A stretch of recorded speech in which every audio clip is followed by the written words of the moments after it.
Batches के लिए, चाहे वो पेपर 1 हो, पेपर 1+2 हो, पेपर 2 हो। ठीक, तो वो आप एक बार करियर विल ऐप डाउनलोड करके, या डिस्क्रिप्शन में लिंक है वहाँ से चेक कर सकते हैं उस चीज़ को। ठीक है, चलिए फटाफट से फर्स्ट क्वेश्चन देखिए और पोल लेकर के जवाब दीजिएगा। पोल आपके सामने प्रस्तुत हो चुका है, तो जवाब दीजिए। अपनी जो भी प्रेजेंस है वो पोल में बताइए कि कितने % लोग A, B, C की बात कर रहे हैं। क्वेश्चन है, एक असर्शन दिया है यानी एक कथन है यानी एक स्टेटमेंट है, उसके अगेंस्ट एक रीजन है यानी R है। तो A के अनुसार R सही है कि नहीं ये पढ़ते हैं पहले। A है, in the classrooms boys have the potential to perform much better than the girls in mathematics and science. यानी एक क्लासरूम के अंदर लड़के जो हैं वो ज़्यादा बेहतर परफॉर्म कर सकते हैं मैथ्स और साइंस में लड़कियों से, ऐसा स्टेटमेंट ए में कहा जा रहा है।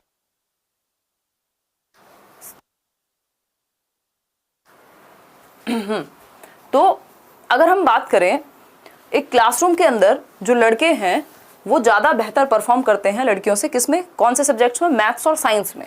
पहली बात तो ये बात सही भी है या नहीं, इस पे आप सोचेंगे। फिर आता है reason, mathematical reasoning and scientific ability come naturally to boys than girls. यानी जो मैथमेटिकल रीजनिंग है यानी जो गणितीय तर्क है, वो वैज्ञानिक क्षमताएं हैं, वो लड़कों को प्राकृतिक रूप से नेचुरली आ जाती हैं, उनको कोई ज्यादा एफर्ट नहीं करना पड़ता, ऐसा कह रहा है रीजन। अब ये बताइए ए और आर सही हैं, गलत हैं, क्या हैं? Both A and R R true and R the correct explanation of ए।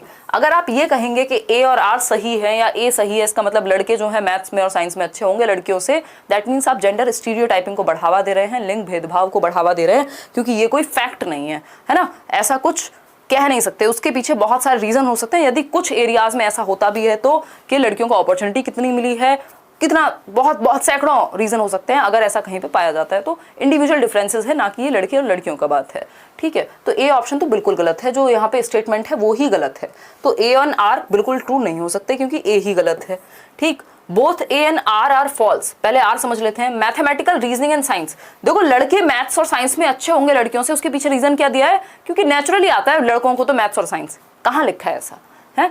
तो हम कहेंगे अगर ऐसा होता तो शकुंतला देवी इतनी बेहतर नहीं होती गणित में, या और बहुत सारे सैकड़ों एग्जांपल्स हैं। माइकल जैक्सन साइंस में अच्छे, डांस में अच्छे नहीं होते, म्यूजिक में अच्छे नहीं होते। तो ये क्या बात हो गई, ये स्टीरियोटिपिकल बात हो गई। भाई इंडिविजुअल डिफरेंसेस हैं, किसी का इंटरेस्ट किसी में भी हो सकता है, इसका लड़के और लड़कियों से काम का कोई ताल्लुक नहीं है, ना हमें जोड़ना चाहिए।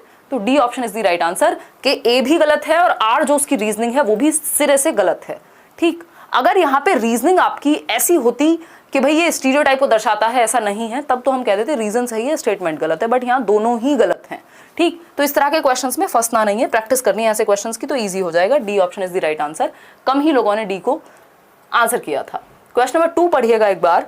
नेशनल एजुकेशन पॉलिसी 2020 यानी NEP 2020 जो है वो किस चीज पर जोर देती है, बताइए, एम्फसाइज करती है। इतना तो अगर आपने मेरा NEP का नॉर्मल वीडियो भी देखा होगा तो भी आपको समझ में आ जाएगा। और ये तो बिल्कुल बेसिक अंडरस्टैंडिंग है कि अगर कोई भी पॉलिसी आती है वो बच्चे के हित में आती है, अगेंस्ट में नहीं आती, है ना। बताइए एक बार, फटाफट से बताइए, फिर ही हम बढ़ेंगे आगे। देखिएगा एक बार, 88% लोग कह रहे हैं ए, यानी नेशनल एजुकेशन पॉलिसी यानी राष्ट्रीय शिक्षा नीति 2020 जोर देती है किस पे, फ्लेक्सिबिलिटी ऑफ द करिकुलम पे। यानी पाठ्यचर्या जो है वो लचीली होनी चाहिए, फ्लेक्सिबल होनी चाहिए, अलग अलग बच्चों की नीड के अनुसार अलग अलग एक्टिविटीज होनी चाहिए, अलग अलग चीजें होनी चाहिए। ऐसा नहीं है रिजिड हो कि सबके लिए स्टैंडर्ड या यूनिफॉर्म बना दी, सभी के लिए एक जैसी, उसमें फ्लेक्सिबिलिटी है ही नहीं, इतनी रिजिड है कि बच्चों की नीड को भी नहीं समझ पाता। करिकुलम जो है, करिकुलम क्या है, जिसमें सारी एक्टिविटीज स्कूल में पैर रखने से लेकर बाहर निकलने तक, चाहे वो सिलेबस हो, चाहे कोई कल्चरल प्रोग्राम हो, चाहे स्पोर्ट्स हो, चाहे म्यूजिक हो, एवरीथिंग इंक्लूड्स इन करिकुलम इटसेल्फ। ठीक, तो हम कहेंगे फ्लेक्सिबिलिटी ऑफ द करिकुलम पे फोकस करेगी। फिर भी बाकी 3 ऑप्शन देख लेते हैं। स्टैंडर्डाइजेशन ऑफ द करिकुलम, देखो ये स्टैंडर्डाइजेशन वर्ड जो है इंडिविजुअल डिफरेंसेस को खा जाता है, व्यक्तिगत विभिन्नताओं को, कि लोगों में अंतर पाए जाते हैं। ये वर्ड स्टैंडर्डाइजेशन या यूनिफॉर्मिटी, इस चीज को ही एक तरह से बिल्कुल निगल जाते हैं कि स्टैंडर्डाइजेशन का मतलब क्या, मानकीकरण, कि सबके लिए एक जैसा। लेकिन हमें क्या है, डिफरेंशिएटेड इंस्ट्रक्शन देनी, क्योंकि बच्चे अलग अलग हैं तो फ्लेक्सिबिलिटी होनी चाहिए, अलग अलग एक्टिविटीज इंक्लूड होनी चाहिए, ना कि जस्ट कुछ ही एक्टिविटीज एक जैसी इंक्लूडेड हो। तो ये भी हट गया। डीकॉन्टेक्चुअलाइजेशन ऑफ टेक्स्ट बुक्स यानी पाठ्य पुस्तकों का गैर संदर्भीकरण। ये वर्ड ध्यान रखिएगा, जो सही वर्ड है, राइट वर्ड या पॉजिटिव वर्ड, वो है कॉन्टेक्चुअलाइजेशन यानी संदर्भीकरण। जिस चीज को आप पढ़ा रहे हैं उसके संदर्भ से जोड़ लीजिए। अगर आप फसल के बारे में पढ़ा रहे हैं तो जो बच्चा जिसके घर में फसल उगती है या जिसने आसपास देखी है वो वाला एग्जांपल दीजिए, है ना। कॉन्टेक्स्ट से जोड़िए, किताबें कॉन्टेक्स्ट से जुड़नी चाहिए। डीकॉन्टेक्चुअलाइज्ड होते ही वो चाइल्ड सेंटर्ड नहीं रहेंगी। रोट मेमोराइजेशन तो रटना तो कभी अच्छा होता ही नहीं है। तो तीनों ही ऑप्शन गलत हो जाते हैं, एक ही ऑप्शन सही है जो कि है ए ऑप्शन। आप लोग उत्तर दे भी रहे हैं। आगे बढ़ेंगे नेक्स्ट क्वेश्चन पे। Question number 3,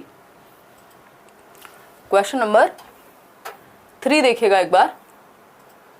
the focus assessment should be on, मतलब मूल्यांकन का केंद्र क्या होना चाहिए, यानी अगर आप आकलन कर रहे हैं जो the focus of assessment should be on, यानी अगर आकलन का मुख्य उद्देश्य, जैसे आप ये क्वेश्चन कर रहे हैं, लास्ट में हम कहते हैं आउट ऑफ 20 कितने ठीक हुए, तो उसका उद्देश्य क्या होना चाहिए कि आउट ऑफ 20 ठीक हुए, ये जानना कि 20 में से 20 नंबर आए, या ये जानना कि प्रॉब्लम कहाँ है।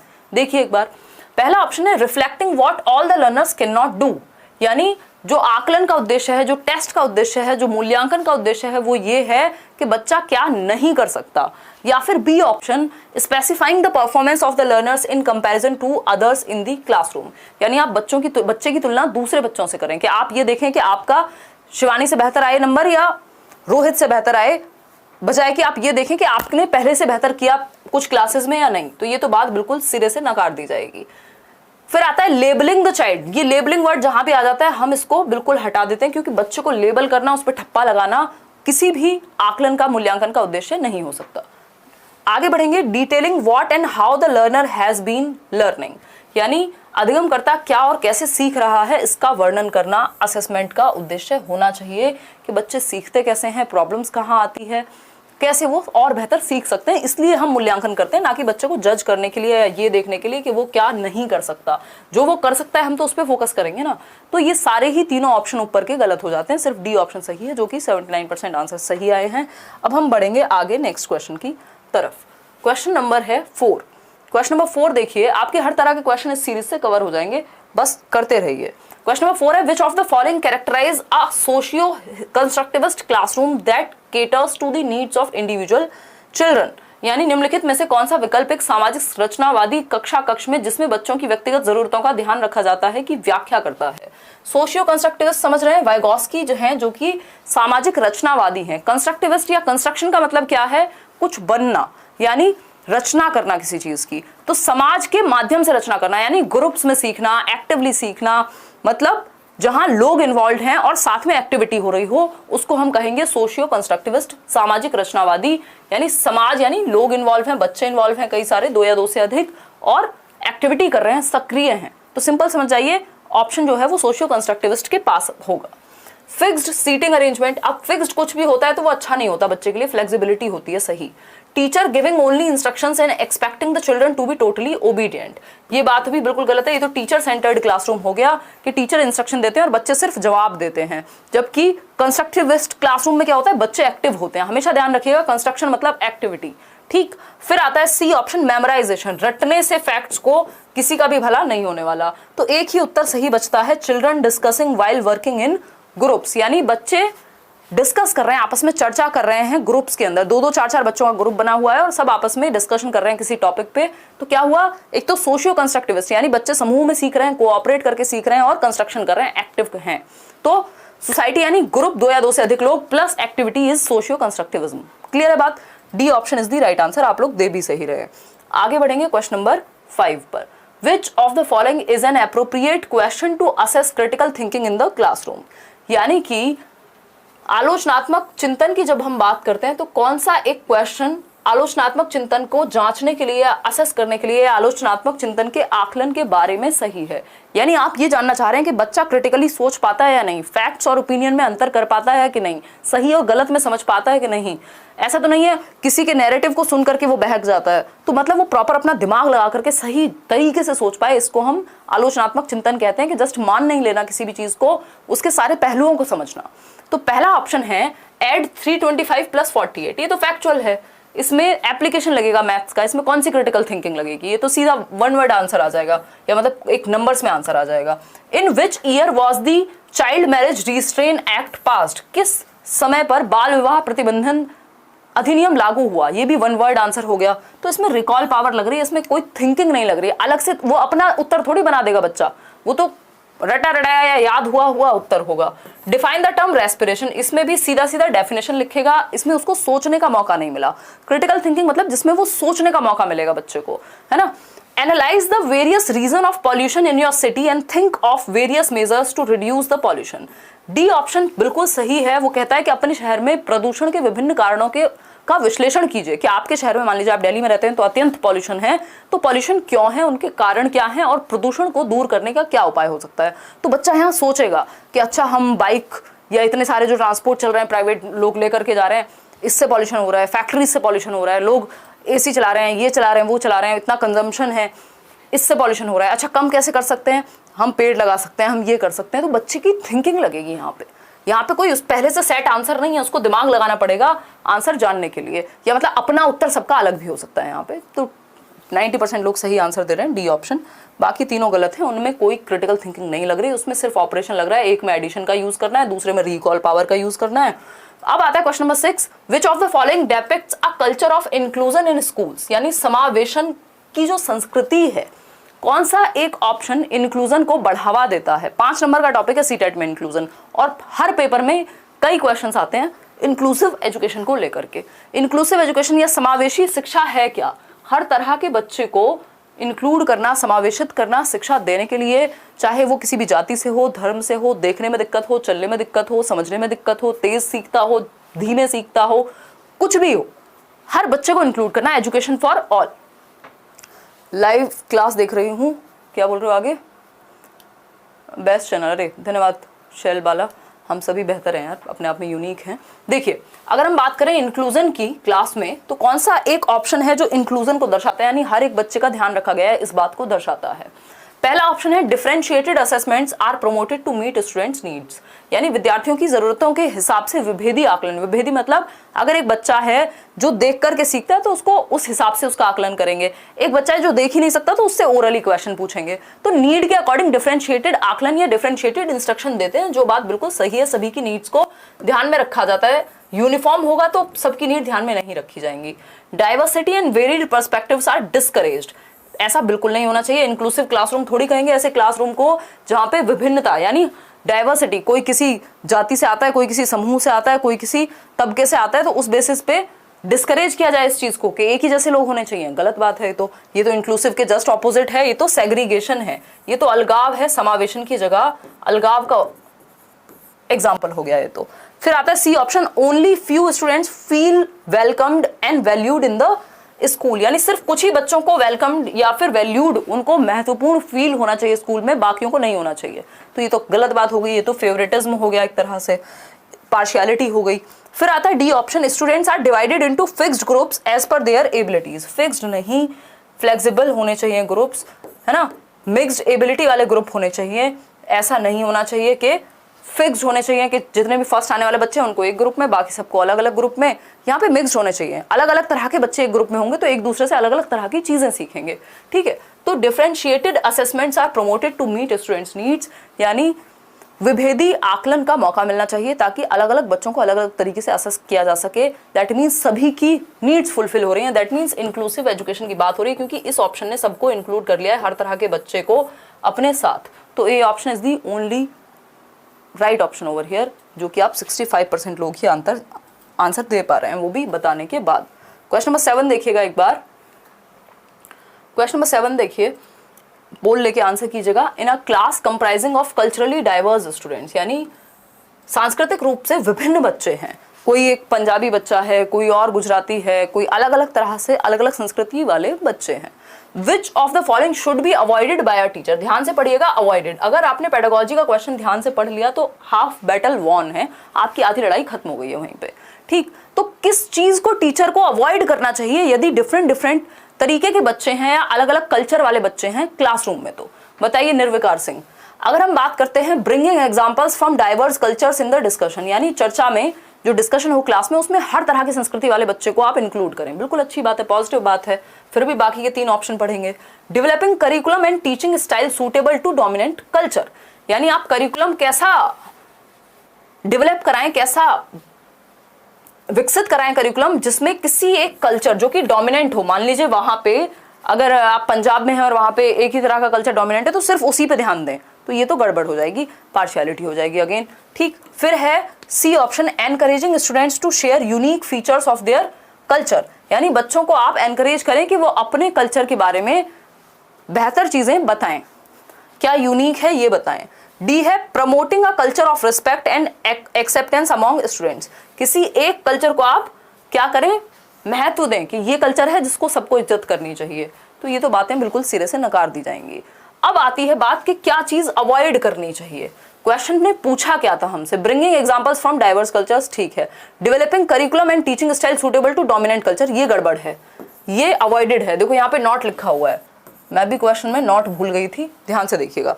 Encouraging students to share unique features, ये बात सही है कि अपने अपने कल्चर के बारे में वो बताएंगे। और promoting a culture of respect and acceptance among students, विद्यार्थियों के बीच सम्मान और स्वीकृति की संस्कृति को बढ़ावा देना। अच्छा, ये मतलब ये नहीं कह रहा कि किसी एक कल्चर को ज्यादा रिस्पेक्ट देना, ये कह रहा है कि सभी के कल्चर को रिस्पेक्ट करना। उस कॉन्टेक्स्ट में ये बात सही है। तो सिर्फ एक ही बात नेगेटिव है, और नेगेटिव ही पूछा है कि क्या अवॉइड करना चाहिए, वो है बी ऑप्शन, जो कि आप लोग सही उत्तर दे रहे थे, मैंने इसको गलत पढ़ लिया था। तो B option is the right answer, 40% लोग सही दे रहे हैं उत्तर। तो इसमें सिंपल ये पूछा था कि शिक्षक को अलग अलग कल्चर के लोगों को अगर इंक्लूड करना है तो किस चीज को अवॉइड करना चाहिए, वो है बी ऑप्शन, कि आप एक रिजिड या फिर डोमिनेंट कल्चर के हिसाब से या किसी एक कल्चर के हिसाब से ही मत बनाओ चीजें, अलग अलग कल्चर की नीड को ध्यान में रखते हुए बनाओ। अब आता है क्वेश्चन नंबर 8, देखिएगा एक बार। क्वेश्चन नंबर 8 है which of the following directly affects learners ability to read, यानी कौन सी एक चीज बच्चे की पढ़ने की क्षमता, उसकी इंटरप्रेट करने की क्षमता और समझने की क्षमता, लेटर और वर्ड्स को प्रभावित करता है, यानी पढ़ने में और समझने में दिक्कत कौन सी एक डिसेबिलिटी में होगी या लर्निंग डिफिकल्टी में होगी। डिस्कैल्कुलिया, ये तो कैलकुलेशन संबंधी होता है, रीडिंग से तो इसका कोई ताल्लुक नहीं है। डिस्ग्राफिया लिखने से संबंधित होता है, राइटिंग है ना, ये कैलकुलेशन से संबंधित होगा। कैलकुलिया मैथमेटिक्स में कैलकुलेशन में प्रॉब्लम अगर है तो ये कैलकुलेशन से संबंधित, ये राइटिंग से संबंधित, ग्राफ मतलब लिखना। डिस्फेजिया होता है कॉम्प्रिहेंशन, भाषा को समझने में दिक्कत हो रही है।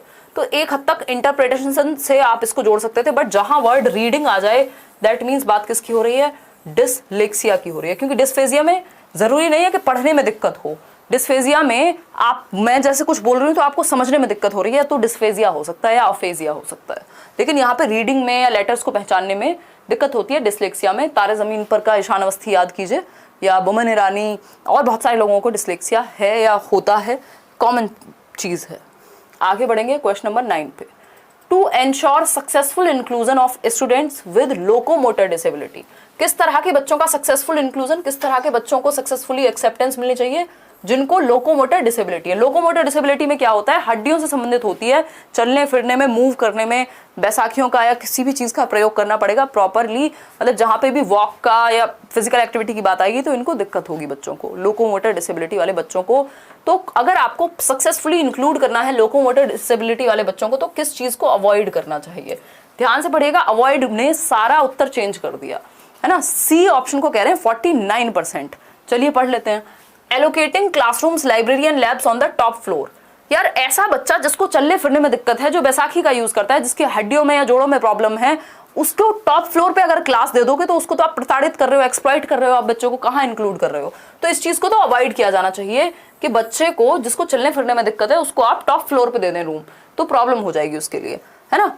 Levelling of all areas of school with ramps and lifts, ये बात सही है कि आप सभी विद्यालयों के जो भी आपके एरियाज हैं उनको लेवल कर दें। लेवल मतलब सारे बराबरी एक्सेस करने में इजी रहें, मतलब अगर बच्चे को लैब जाना है तो भी उसके पास लिफ्ट या रैंप का इस्तेमाल किया जा सकता है। जो नॉर्मल बच्चा है वो भी दौड़ के चला जाएगा, जो व्हील चेयर वाला बच्चा है वो भी चला जाएगा, जो बैसाखी वाला बच्चा है वो भी चला जाएगा, ठीक। तो ये बात तो होनी चाहिए, अच्छी बात है। Making adaptations as per students requirements, बच्चे की जैसी नीड हो उसके हिसाब से अडेप्टेशन स्कूल में या बिल्डिंग में या सिस्टम में होनी चाहिए। क्यों? क्योंकि सिस्टम बच्चे के लिए है, ना कि बच्चा सिस्टम के लिए। तो सिस्टम को बच्चे की आवश्यकता के अनुसार चेंज किया जाना चाहिए, और over the period of time हुआ भी है। रीजनेबल एकोमोडेशन इन सीटिंग अरेंजमेंट, यानी कि आप प्रॉपर तरीके से उचित समायोजन करें, जो भी फेरबदल करने की जरूरत है सीटिंग अरेंजमेंट में, बच्चे की नीड्स को ध्यान में रखते हुए। सारी बातें सही हैं, सिर्फ एक बात को अवॉइड करना चाहिए यहाँ, वो है आपका ए ऑप्शन, कि आप ऊपरी मंजिल टॉप फ्लोर पे, अरे सब जगह लिफ्ट थोड़ी है आज की डेट में, कितने सारे क्लास हैं, विकासशील देश है, देखने को कहीं इक्का दुक्का स्कूल्स में लिफ्ट्स हैं, तो जिस बच्चे को चलने फिरने में दिक्कत है उसको आप टॉप फ्लोर पे अगर वो दे देंगे क्लासरूम तो दिक्कत हो जाएगी। इस चीज को तो अवॉइड करिए लोकोमोटर डिसेबिलिटी वाले बच्चे के साथ। कई लोगों को सी ऑप्शन में कंफ्यूजन है। देखिए, making adaptations as per students requirements, इसमें क्या समस्या है? ये तो होना चाहिए कि बच्चे की आवश्यकताओं के अनुसार अनुकूलन करना, यानी एडजस्टमेंट कीजिए अपने सिस्टम में बच्चे की आवश्यकता के अनुसार। इसमें नेगेटिव क्या लग रहा है आपको? इसको अवॉइड क्यों करेंगे? इसको तो करना चाहिए। ठीक, तो सही उत्तर है आपका ए ऑप्शन, जो कि नहीं होना चाहिए कि बच्चे के ऐसे बच्चा जिसको हड्डियों में या चलने फिरने में दिक्कत है उसको आप टॉप फ्लोर पे रूम नहीं देंगे, या उसकी क्लासरूम टॉप फ्लोर पे ना रख के ग्राउंड फ्लोर पे रखिए। अब आता है 10th क्वेश्चन, या फिर रैंप या लिफ्ट वगैरह बनवाइए स्कूल में। Which of the following is not an identifying characteristic of students with creativity, वो बच्चा जो कुछ नया कर सकता है उसके बारे में कौन सी एक बात सही नहीं है? नॉट लिखा हुआ है। जब क्वेश्चन में नॉट लिखा हो, लीस्ट लिखा हो, एक्सेप्ट लिखा हो, कान ऐसे खड़े करने हैं 3 इडियट वाले, और बहुत ही ध्यान से उत्तर करना है, आपका 1 नंबर खतरे में आ सकता है। क्वेश्चन इजी होता है बट हम गड़बड़ कर देते हैं क्वेश्चन सॉल्व करने में। लाइक शेयर कर दो यार खुशी खुशी, आज बैक टू बैक क्लासेस चल रही हैं और एनर्जी ऑलरेडी, मजा आ रहा है लेकिन डिस्कशन में। बहुत दिनों बाद रेगुलर क्लासेस शुरू हुई हैं।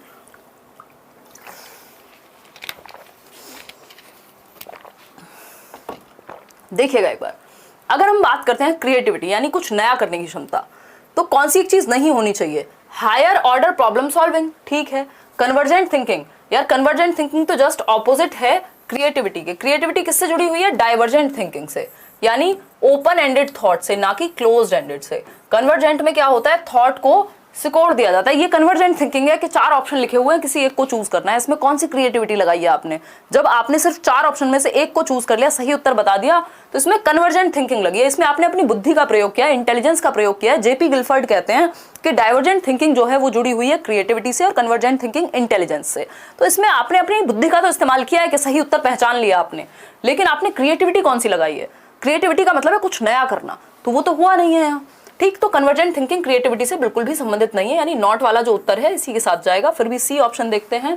नोवल इनोवेशन यानी नवाचारी प्रयोग, कुछ नया, कुछ अनूठा, कुछ यूनिक, बिल्कुल सही बात है। ऐसा इनोवेशन आएगा क्रिएटिविटी में, ये तो होना चाहिए, नॉट क्यों लगाएंगे? स्ट्रॉन्ग सेंस ऑफ क्यूरियोसिटी, अगर जिज्ञासा ही नहीं होगी तो कोई कुछ नया करेगा ही नहीं, तो बात तो सही है। लेकिन एक ही चीज में प्रॉब्लम है कि यदि आप उस बच्चे की विशेषता की बात कर रहे हैं जो कुछ नया कर सकता है, जो रचनात्मक है, जो क्रिएटिव है, जो सृजनात्मकता है, तो उस जिसमें सृजनात्मकता है तो उसके बारे में एक विशेषता नहीं होगी जो है कन्वर्जेंट थिंकिंग, बजाय कि डाइवर्जेंट थिंकिंग होगी, ना कि कन्वर्जेंट थिंकिंग।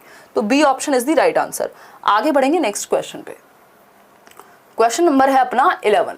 देखिएगा एक बार, अगर हम बात करते हैं 11 की, in order to facilitate long term remembrance of a particular content which of the following strategy should be avoided by a teacher, यानी अगर आप चाहते हैं कि बच्चे को लॉन्ग टर्म में जीवन पर्यंत जो आपने समझा दिया है वो चीज याद रहे, दिमाग में रहे उसके, तो किस चीज को अवॉइड करना चाहिए एज अ गुड टीचर कि वो भूले ना चीजें?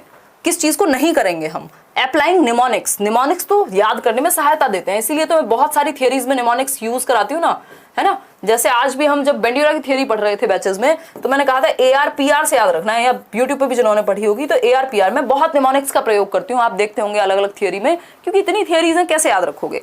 SPF किससे संबंधित है? SPCF प्याजे से संबंधित है, तो ये निमोनिक है। S for sensory motor, P for pre operational, C for concrete operational, F for formal operational.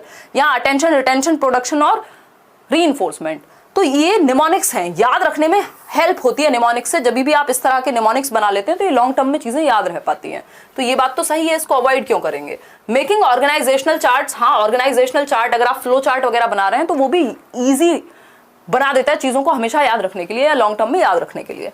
फिर आता है प्रेजेंटेड डिसजॉइंटेड वर्ड्स। देखो जैसे ही डिसकनेक्टेड चंक आए या डिसजॉइंटेड वर्ड आए या फिर डीकॉन्टेक्चुअलाइजेशन की बात हो, दैट मीन्स रट्टे की बात हो रही है। अगर आप डिसजॉइंटेड वर्ड्स को, यानी जिनका आपस में कोई कनेक्शन ही नहीं है, उनको प्रेजेंट करेंगे तो वो कहां से याद रहेंगे? जो रियल मीनिंग जिससे कनेक्ट ही नहीं हो पा रहा, मतलब रट्टा लगा है। ठीक, तो C option is the right answer, क्योंकि इस चीज को अवॉइड करेंगे कि हम डिसजॉइंटेड कनेक्ट या डिसकनेक्टेड वर्ड्स को, डिसकनेक्टेड चंक्स को जोड़ें, ये अवॉइड किया जाएगा। इमेजरी का यूज करना चाहिए, पिक्चर्स का यूज करना चाहिए। पिक्चर्स के साथ यदि हम किसी चीज को एसोसिएट कर देते हैं, मैंने जिन थियरीज में आपको प्याजे की, वाइगॉस्की की पिक्चर्स दिखाई है, आपके दिमाग में बैठ गई होंगी। तो इमेजेस का यूज करना है, निमोनिक का यूज करना है, ऑर्गेनाइजेशनल चार्ट्स का यूज करना है, बट डिसजॉइंटेड वर्ड्स का यूज करना कोई भी अच्छा तरीका नहीं है हमेशा याद रखवाने के लिए, क्योंकि ये कनेक्टेड ही नहीं है आपस में। तो C option is the right answer. आगे बढ़ेंगे क्वेश्चन नंबर 12 पे, पोल लेकर के जवाब दीजिएगा। क्वेश्चन नंबर 12 है students learn better when material to be learned is, यानी बच्चे बेहतर तब सीखते हैं जब जो मटेरियल है यानी जो सिखाया जाने वाली सामग्री है वो कॉम्प्लेक्स एंड एक्सटेंसिव हो, जटिल नहीं, सिंपल टू कॉम्प्लेक्स की बात करते हैं तो कॉम्प्लेक्स एंड एक्सटेंसिव गलत हो गया यहाँ पे आंसर। एक बार को व्यापक थोड़ा बहुत सोच सकते थे बट शुरुआत से व्यापक नहीं होना चाहिए, सिंपल टू कॉम्प्लेक्स होना चाहिए। यहाँ इन्होंने कॉम्प्लेक्स और एक्सटेंसिव बड़ा सा पहले ही दे दिया जो कि गलत बात है। मैम मजा आ जाता है आपकी क्लास लेने से, बहुत बढ़िया सोनिया चौधरी, अभी तो धीरे धीरे एनर्जी बढ़ेगी।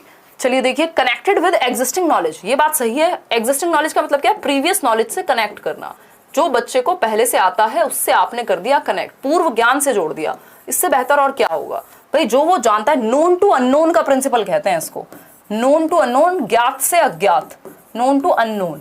तो ये ऐसी तो लर्निंग होती है ना, जो चीज आप जानते हैं उससे कनेक्ट करो, जो आप नहीं जानते हैं उसको तो इजीली आप सीख जाते हैं। 72% लोग आंसर सही दे रहे हैं।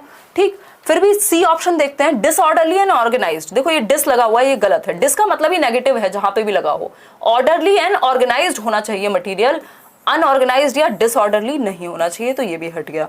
Disparate to their socio cultural context, यानी उनके सामाजिक सांस्कृतिक परिप्रेक्ष्य से बिल्कुल भिन्न हो, यानी जिस समाज और संस्कृति से वो आ रहे हैं उससे कुछ और ही हो। मतलब बच्चा इंडिया में पढ़ रहा है, इंग्लैंड का एग्जांपल दे रहे हो, उसको समझ में भी नहीं आ रहा, वहां वो कभी गया भी नहीं है ना, तो ये तो वैसे ही हट जाएगा। तो बेहतर तरीका बच्चों को सिखाने का है कि हम उनकी प्रीवियस नॉलेज से जोड़ दें जो भी आज सिखा रहे हैं, मतलब B option is the right answer. आप लोग समझ रहे हैं ये बात बेहतर तरीके से। आगे बढ़ेंगे क्वेश्चन नंबर 13 पर। Question number 13 says which of the following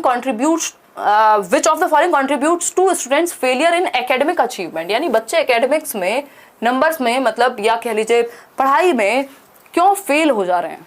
कौन सा एक फैक्टर है जो बच्चों के फेलियर में कंट्रीब्यूशन कर रहा है या कंट्रीब्यूट करता है बच्चे के फेलियर में। 4 ऑप्शन हैं, उत्तर यहीं कहीं होगा, पहचानने की जरूरत है बस। ठीक है जी, यही टॉपिक बहुत डिफिकल्ट लग रहा है। अच्छा कोई बात नहीं, 2-4 दिन क्लास लो, आसानी होगी। धन्यवाद मोनू कुमार। अच्छा जी अंकित क्या कह रहे हो मैम, आप डेली क्लास क्यों नहीं लेते हो यूट्यूब पर? डेली कर तो दी मास्टर गेमिंग, अभी यूट्यूब छोड़ो, मेरी कहीं भी नहीं हो पा रही थी, कुछ चीज़ों में बिजी थी मैं, और कर दी अब तो डेली, मंडे टू फ्राइडे। कल छुट्टी रखेंगे, मेरी भी तबीयत थोड़ी सी डाउन चल रही है और भी बहुत सारी चीज़ें निपटानी है, तो मंडे टू फ्राइडे तो आपकी ऑलमोस्ट कंटिन्यू कर ही दी है। कोई रीज़न होगा कोई स्पेसिफिक तो ही छुट्टी करेंगे, नहीं तो छुट्टी नहीं करेंगे। अब बहुत मज़ा आ रहा है डिस्कशन में। Which of the following contributions to students failure in academic achievements, कौन सा एक रीज़न हो सकता है फेल होने का? एक्सपीरियंशियल लर्निंग, ये तो अच्छी चीज़ होती है कि रियल लाइफ से, एक्सपीरियंस से जोड़ के सीखना, इससे थोड़ी ना फेल होगा कोई, ये बात है। ये डी कॉन्टेक्चुअलाइज समझ जाया करो, यानी बच्चों को रटवाने की कोशिश की जा रही है, उसके लाइफ से जोड़ ही नहीं पा रहे आप। गैर प्रासंगिक, भाई कॉन्टेक्स्ट ही नहीं है अगर, तो कनेक्ट कैसे करेगा बच्चा? कॉन्टेक्स्ट दो ना उसको, जो भी आप पढ़ा रहे हो उसको रियल लाइफ से जोड़ो, कॉन्टेक्स्ट संदर्भ दो उसको। तो बी ऑप्शन यहाँ पे बिल्कुल सिंपल आंसर है। इंक्लूसिव फिलॉसफी तो अच्छी होती है, हर बच्चे को इंक्लूड करेंगे। लर्नर सेंटर्ड पेडागॉजी अच्छी है। एक ही पॉइंट नेगेटिव है कि गैर प्रासंगिक, अगर आपको डी दिख जाए ना वर्ड तो समझ जाना गड़बड़ है। डी कॉन्टेक्चुअलाइज्ड, यानी कॉन्टेक्स्ट से ही अलग, तो लाइफ से ही अलग, तो बी ऑप्शन सही है, क्योंकि यही गलत है, पूछा ही गलत था इसलिए गलत ही सही है। अब आते हैं क्वेश्चन नंबर 14 पे।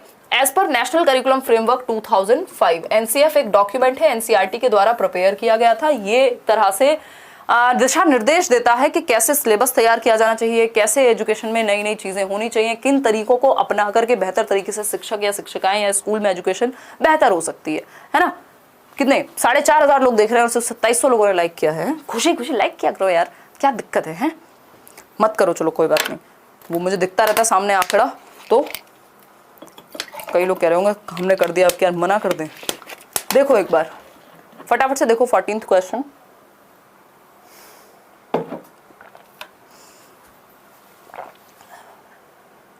एनसीएफ के बारे में बात हो रही है।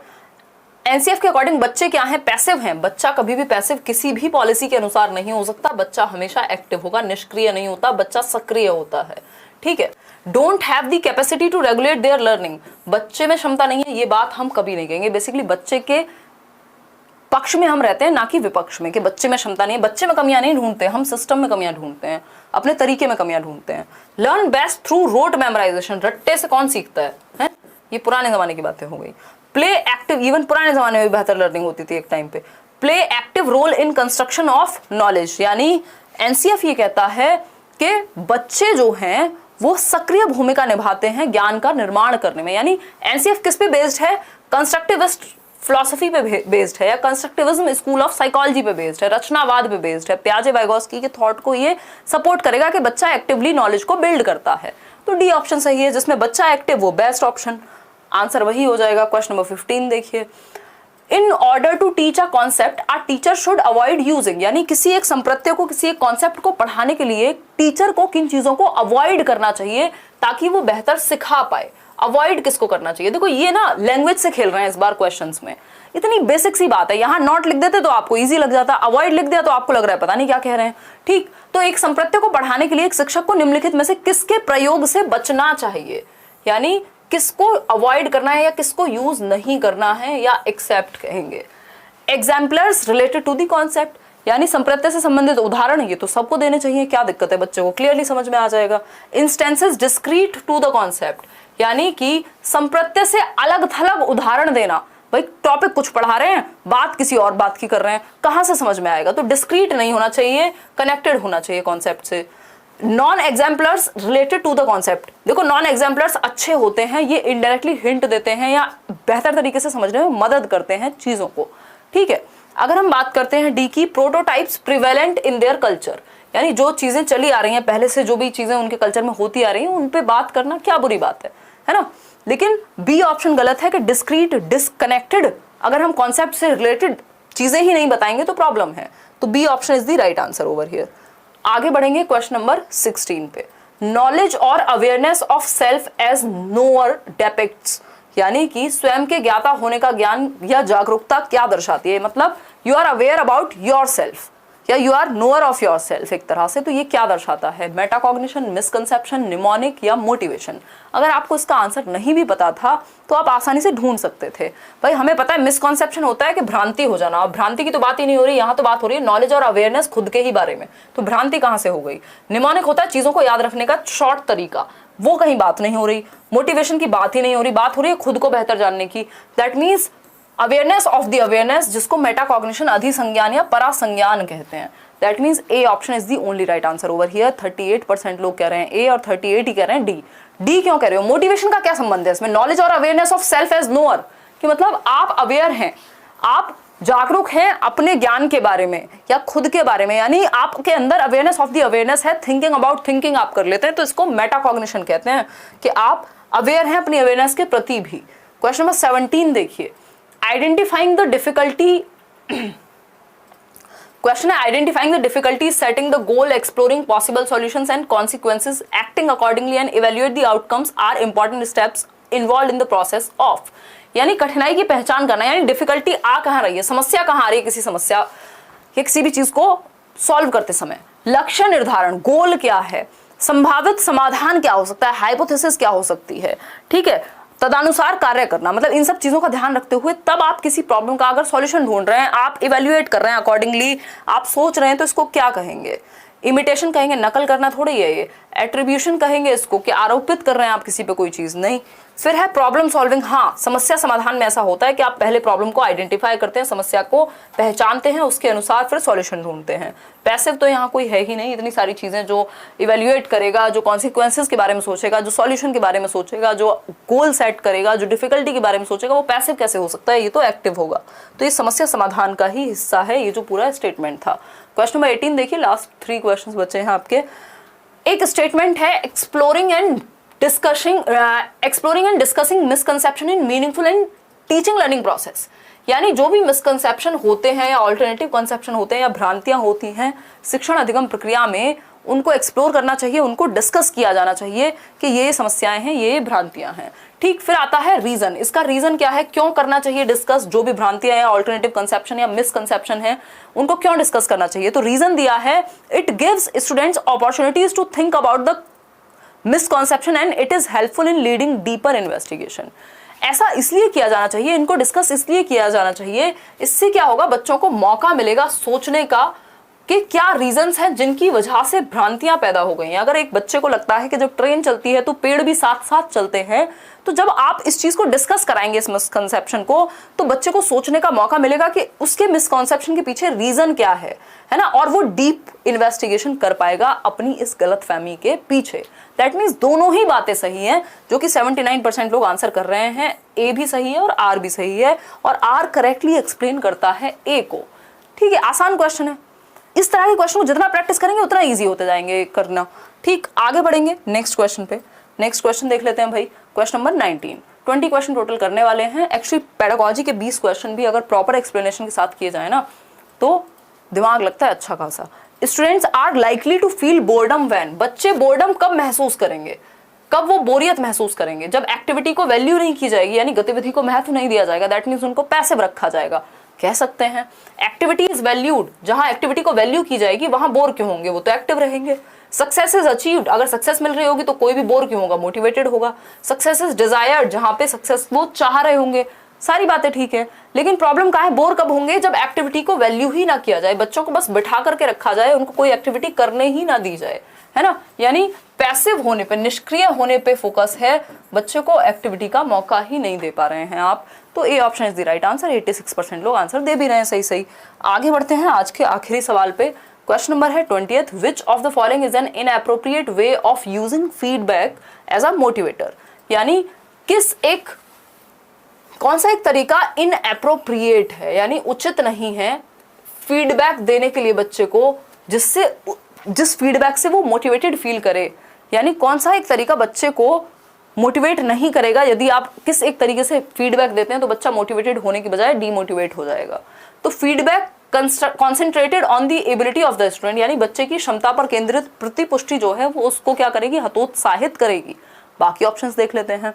Feedback focused on the process of an activity, किसी एक एक्टिविटी पे फोकस्ड अगर फीडबैक दे रहे हैं तो बच्चा बेहतर सीख पाएगा। हाँ, कह सकते हैं इस बात को भी। फिर क्या आएगा नेक्स्ट? ये कौन शायर बन रहा है यहाँ पे? गौरव गौतम कह रहे हैं उसी जगह पर जहाँ कई रास्ते मिलेंगे, पलट के आए तो हम तुम्हें पहले वहीं मिलेंगे। अच्छा, ये तो तहजीब हफी है। पढ़ाई पे ध्यान लगा लो, संडे को क्या करो, ऐसी बातें हैं। सारी आशिकी निकल जाएगी पढ़ाई ठीक से नहीं होगी तो। मैम नोट्स PDF हिंदी में कैसे मिलेंगे? कौन से वाले दीपक? देखिए, feedback focused on the process of an activity, गतिविधि की प्रक्रिया पर। हाँ, बिल्कुल सही बात है। फीडबैक, जो एक्टिविटी चल रही है उसके बेसिस पे फीडबैक देना। मान लो किसी एक्टिविटी या एक्सपेरिमेंट करा रहे हो बच्चे को, तो उसके बेसिस पे फीडबैक दे सकते हो। ठीक है जी बात। फिर आती है बात यहाँ पे feedback in descriptive style related to students work, यानी आप प्रॉपर डिस्क्राइब कर रहे हो बच्चे के वर्क के अनुसार, फीडबैक दे रहे हो उसको। Feedback without referring to comparisons with other students, आप दूसरे बच्चों से कंपैरिजन नहीं कर रहे हो, उसकी एक्टिविटी बेस्ड फीडबैक दे रहे हो। तीनों बातें सही हैं, सिर्फ एक बात गलत है यहाँ पे, जो कि है हमारी ए ऑप्शन, कि फीडबैक किसके बेसिस पे? बच्चे की क्षमता के बेसिस पे, कि तुम्हारे बस का है कि तुम्हारे बस का नहीं है, अरे ये तो तुमसे होगा ही नहीं। इस तरह के फीडबैक देना नेगेटिव है, इनएप्रोप्रिएट है, उचित नहीं है। तो A option is the only right answer, क्योंकि इनएप्रोप्रिएट पूछा है। अगर एप्रोप्रिएट